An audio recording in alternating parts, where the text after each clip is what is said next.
talaga, ha? Wala niyo po ako. Wala niyo po ako. Tumigil ka dyan, huwag mo akong artihan! Wala niyo po ako. Bakit kita pakikinggan, ha? Minsan ko na kayong pinagbigyan! Pero anong ginawa niyo sa akin? Sinuway niyo pa rin ako!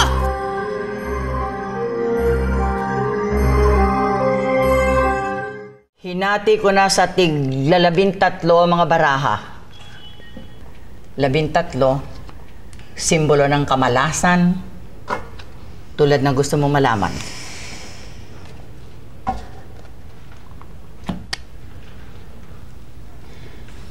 Gusto ko malaman kaagad kung may masamang mangyayari sa pamilya ko.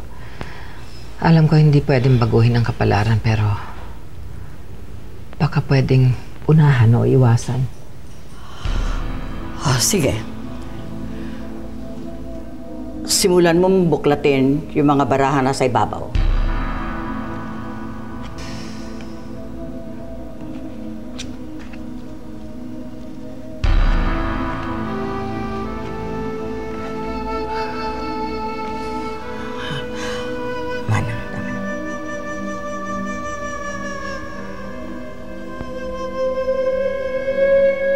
Bakit? Hindi pa rin naaalis yung malas na inihula ko sa'yo dati. At bukod dito, bukod doon ano? dumarami nagbabanta sa buhay mo. Doña Amparo, hindi lang isa, 3 sila.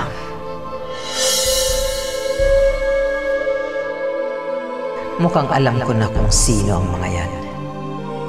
Si Loretta at ang 2 tauhan kong bumaliktad. Nasaan si Bambi? Tulog pa po ata, tita. Napuyat siguro. Nasilip ko kasi siya kagabi. Nagbabasa pa ng libro.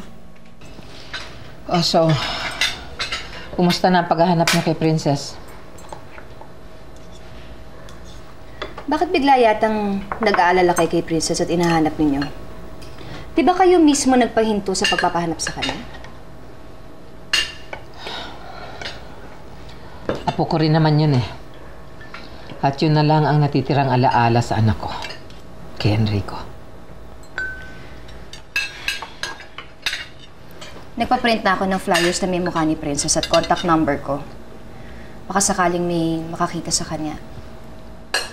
Pamimigay ko yun mamaya.